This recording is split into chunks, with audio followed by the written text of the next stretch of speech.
The stagecoach door creaked open and dust flew into the air like smoke. Clara Bennett stepped down, her boots sinking into the dry, cracked dirt of Red Hollow. Every eye on the street turned toward her. Men stopped talking. Women peeked out from behind their curtains. Someone in the crowd let out a low, mean laugh.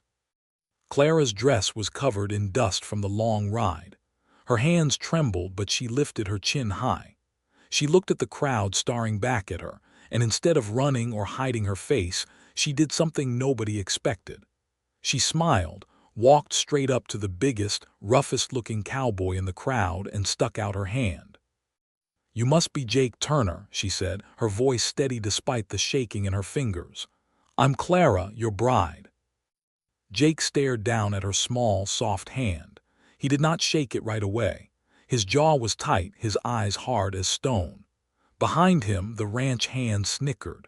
One man whispered loud enough for everyone to hear, "This is the one supposed to run a cattle ranch. She'll break like a twig in the first storm."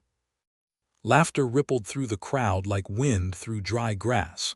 Clara's cheeks turned red, but her hand did not drop. She kept it there, waiting.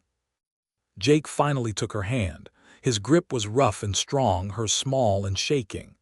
"Ma'am," he said slowly, "you sure you're in the right town?" "I'm sure," Clara answered, looking him straight in the eyes. "Give me a chance, Mr. Turner, that's all I ask." The crowd went quiet for a moment.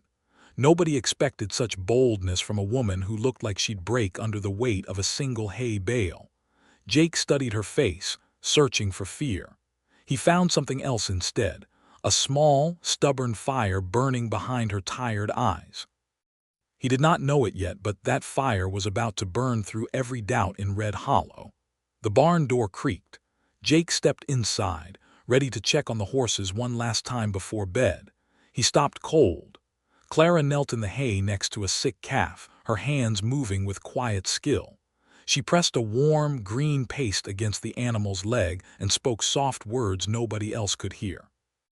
Jake's boots stayed frozen on the wooden floor. This was not the same clumsy woman who fell off a horse just days ago.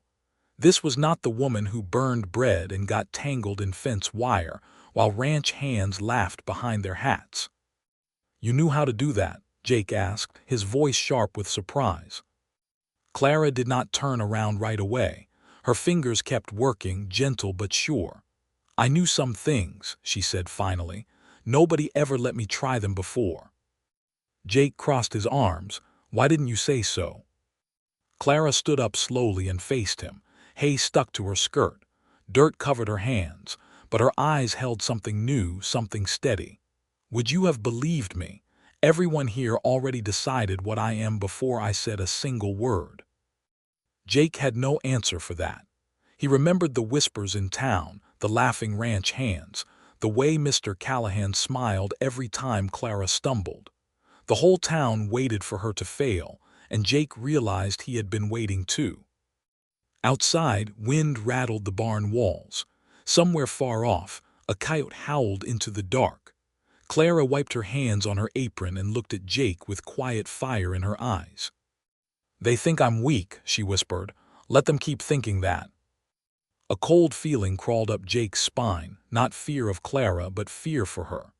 If the town truly knew what she was capable of, if Callahan ever discovered her sharp mind hiding behind that soft smile, things could turn dangerous fast. Jake looked at the healing calf, then back at his wife. Something was coming. He could feel it in the silent night air, thick and heavy like a storm that hadn't broken yet. Clara's eyes snapped open. A sound had woken her, soft footsteps crunching on dry dirt outside the window. Her heart began to pound hard against her chest. She lay still for 1 second, listening. There it was again, careful steps trying not to be heard. She shook Jake awake, her hand pressed firm against his shoulder. "Someone's outside," she whispered, "by the well." Jake sat up fast and reached for his rifle, leaning against the wall. Clara grabbed his arm before he could stand. Her grip was tight, urgent. "Wait," she breathed.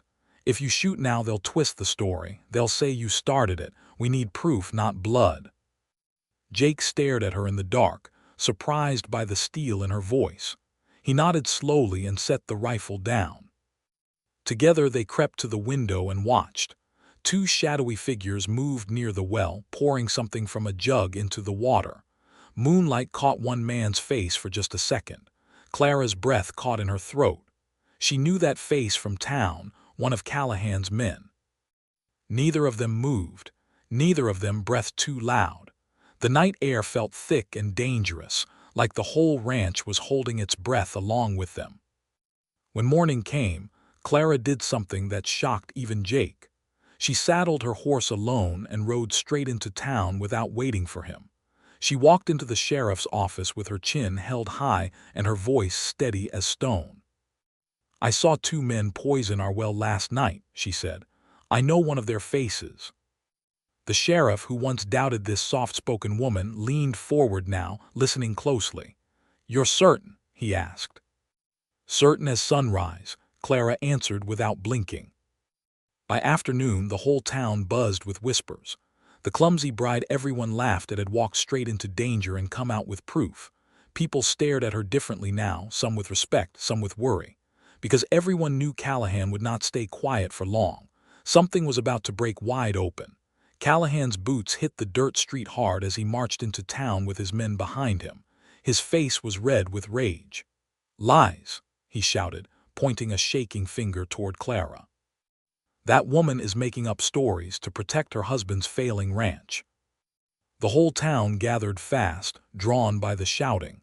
Shopkeepers stepped outside. Children peeked from behind their mothers' skirts. Everyone waited to see what would happen next, the air thick with tension. Clara stepped forward from the crowd. Her hands trembled slightly, but her feet did not move back an inch. She looked small standing near Callahan's tall, angry frame, yet something in her eyes made people go quiet. "You called me useless," she said, her voice calm but clear enough for everyone to hear. "You sent me here thinking I'd break this ranch apart. I did not break anything. I fixed things. I learned things." Callahan opened his mouth to argue, but Clara kept going, unafraid now. "Last night, I watched your men pour poison into a well that feeds cattle and children in this very town." She pulled a folded paper from her sleeve, the sheriff's signed statement, and held it high for everyone to see. Gasps rippled through the crowd like wind through wheat. "You misjudged me," Clara said, staring straight at Callahan. "You thought soft meant weak. They are not the same thing." Callahan's mouth opened again, but no words came out this time. His own men shifted nervously, stepping away from him like he suddenly carried a disease. The crowd's eyes turned cold and hard, no longer laughing, no longer doubting. The sheriff walked forward and placed his hand firmly on Callahan's shoulder. Within minutes, Callahan and his men were led away in chains, their plans crumbling to dust just like the dry earth beneath their boots. Jake walked to Clara's side and took her trembling hand in front of the entire town. "They sent you to ruin me," he said softly, pride filling his voice. "Instead, you saved everything." Clara smiled, tears shining in her eyes. "I told you to give me a chance."